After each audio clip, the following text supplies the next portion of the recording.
The Russian President Vladimir Putin has arrived in South Africa. The Russian leader arriving at the Geneva airport for that summit with his American counterpart.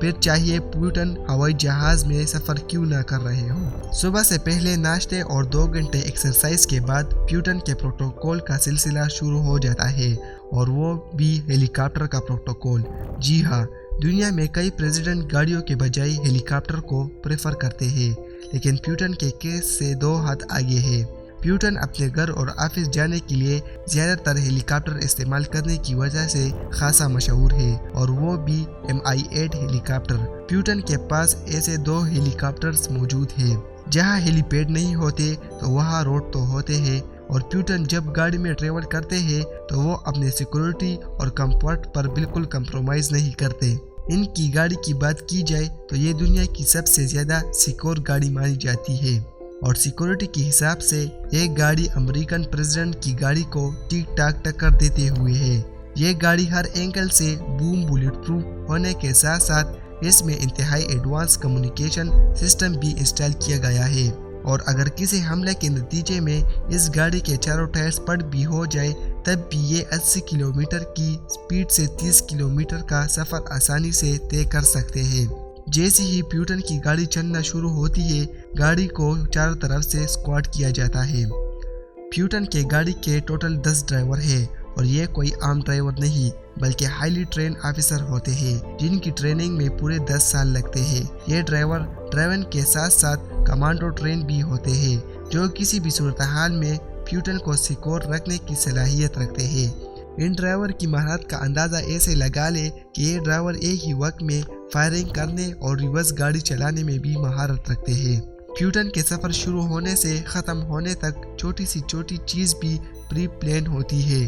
گاڑی کون سی line میں چلے گی، کون سی گاڑی آگے اور کون سی پیچھے ہوگی، کون سے گیٹ سے انٹری ہوگی، دروازہ کون کھولے گا، اور حتیٰ کہ کس نے کون سے کپڑے پہنے ہوں گے۔ سمندر پار سفر کرنا ہو تو ظاہر ہے اس کے لیے ہوائی جہاز ہونا ضروری ہے۔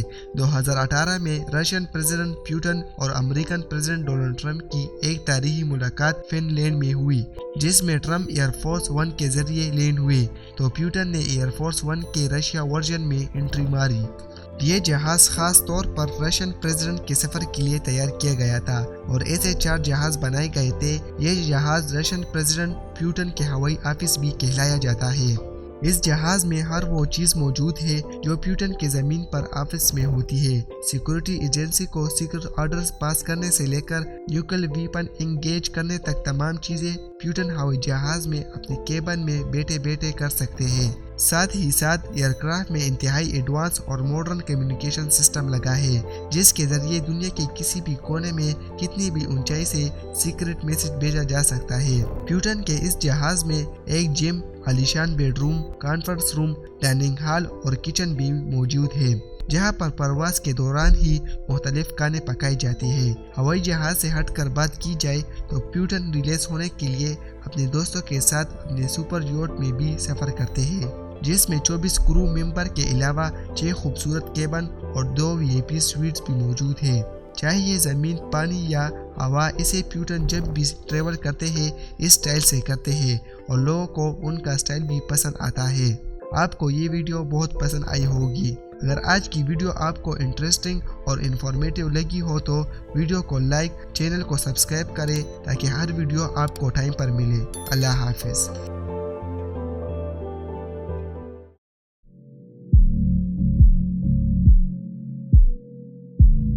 کیا آپ جانتے ہیں کہ ایک ایسا ملک ہے جہاں لوگ بہنوں کو کرائے پر دیتے ہیں؟ جی ہاں، سینکڑوں لوگ سینکڑوں ڈالر ادا کر رہے ہیں صرف بہنوں کو کرائے پر دینے کے لیے۔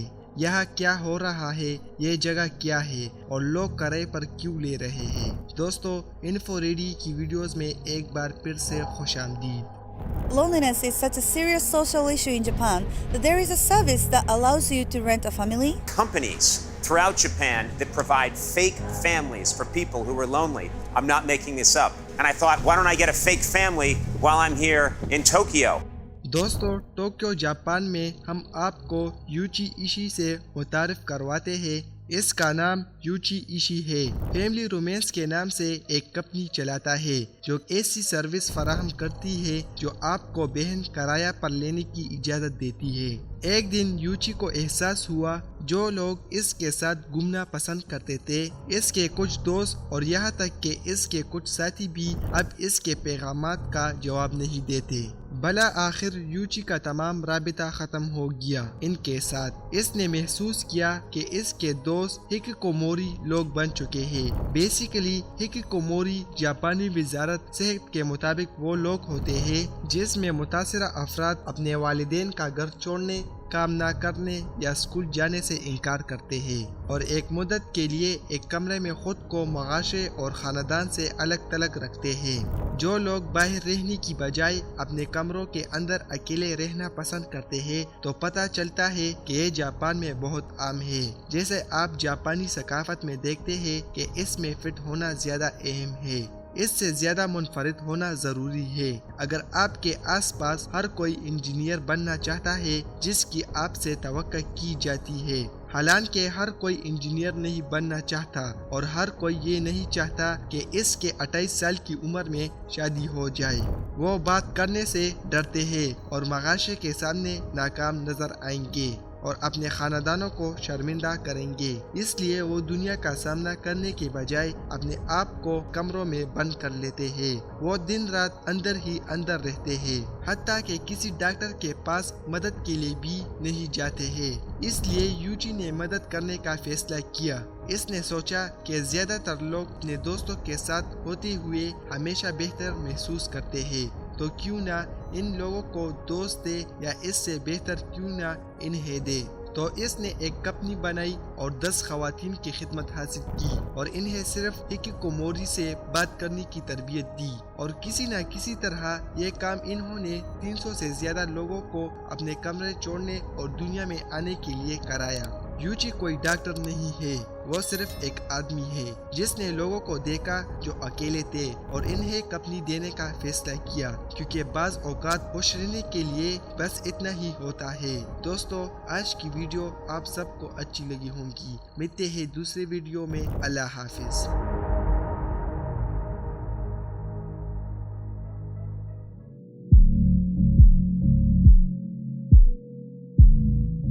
السلام علیکم دوستو، انفو ریڈی کی ویڈیوز میں ایک بار پھر سے خوش آمدید۔ ایلن ماسک آج دنیا کے امیر ترین انسان ہے اور اب ٹویٹر کے اونر بھی۔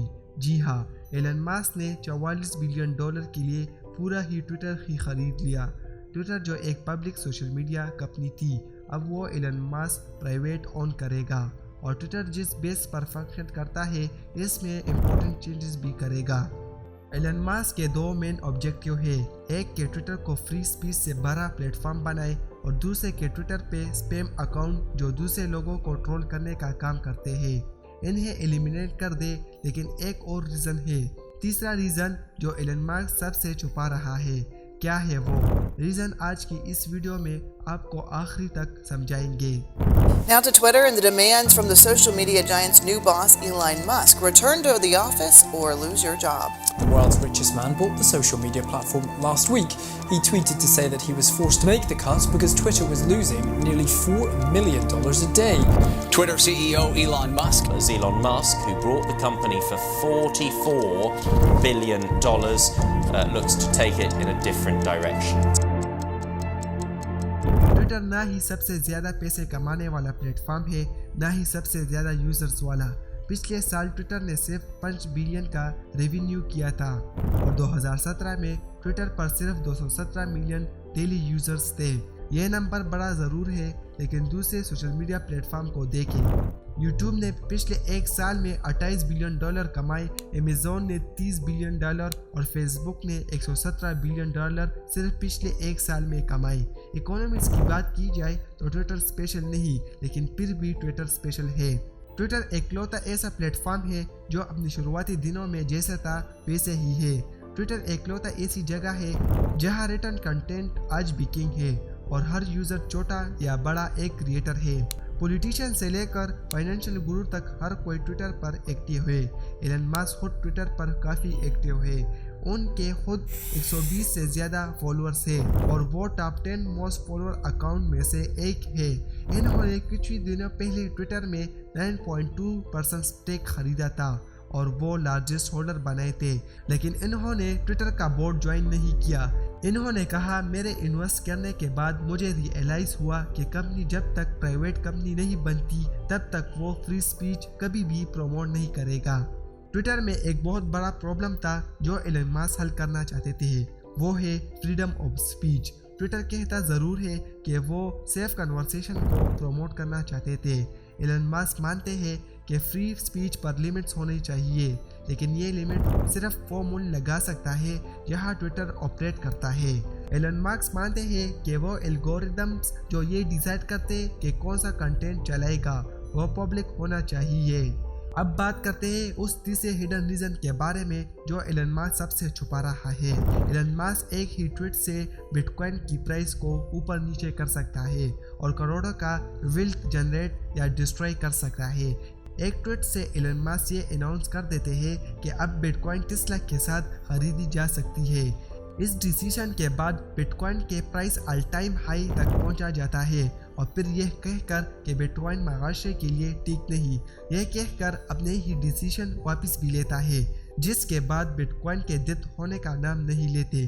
آج کی دنیا میں ایلن ماسک سب سے بڑے فائنینشیل انفلوئنسر ہے۔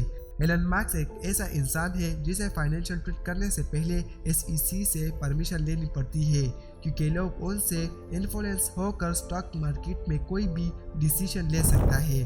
یہ پاور ایلن ماسک اپنے ہاتھ سے نہیں چھوڑنا چاہتے ہیں۔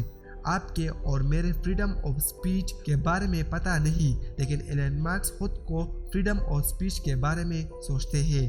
اب ہونے والا یہ ہے کہ ٹویٹر جو کہ پبلک کمپنی تھی اب پرائیویٹ کمپنی بن جائے گی اور پورا کنٹرول ایلن ماسک کے ہاتھ میں ہوگا۔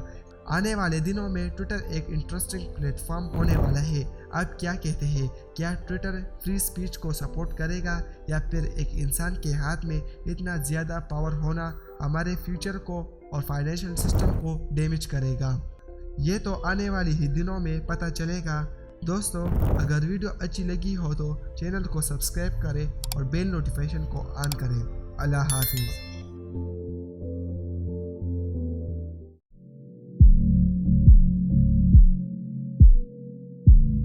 سعودی عرب ہر دن لوگوں کو حیران کر رہا ہے، جس طرح آپ کو ہم نے فلوٹنگ سٹی کے بارے میں بتایا تھا۔ اگر آپ لوگوں نے یہ ویڈیو نہیں دیکھی تو اوپر آئیکن پر کلک کر کے دیکھ سکتے ہیں۔ دوستو، سعودی عرب ڈرادر نئے پروجیکٹ کا اعلان کرتا جا رہا ہے۔ ایک پروجیکٹ ابھی تک ختم نہیں ہوتا اور دوسرے پروجیکٹ کے بارے میں اعلان کر دیتا ہے۔ دوستو، انفو ریڈی کی ویڈیوز میں ایک بار پھر سے خوش آمدید۔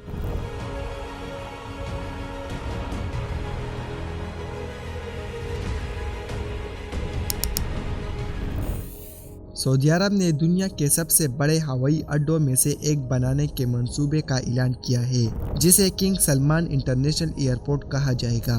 موجودہ حکمران ولی عہد شہزادہ محمد بن سلمان کی طرف سے انکشاف کی گئی کہ ریاض کے موجودہ ہوائی اڈے کنگ خالد انٹرنیشنل ایئرپورٹ کی جگہ پر تعمیر کیا جائے گا۔ ہوائی اڈے کا ڈیزائن سعودی عرب ثقافت کو ظاہر کرے گا تاکہ زائرین کے لیے ایک منفرد سفری تجربہ پیش کیا جا سکے۔ کنگ سلمان انٹرنیشنل ایئرپورٹ کی تعمیر سے ریاض دنیا بھر کے لیے گیٹ بنے گا۔ ریاض کے نیا ایئرپورٹ مشرق کو مغرب سے ملنے والے پل کا کام کرے گا۔ سعودی عرب کے ویژن کے مطابق ریاض کو دنیا کی 10 سب سے بڑے شہروں کی معیشتوں میں شامل کیا جائے گا۔ کنگ سلمان انٹرنیشنل ایئرپورٹ دنیا کے بڑے ایئرپورٹ میں سے ہوگا۔ یہ تقریباً 57 مربع کلومیٹر کے رقبے پر قائم ہوگا۔ اس میں کنگ خالد انٹرنیشنل ایئرپورٹ موجودہ ٹرمینلز بھی شامل ہوں گے۔ اس ایئرپورٹ میں 6 رن ویز ہوں گے۔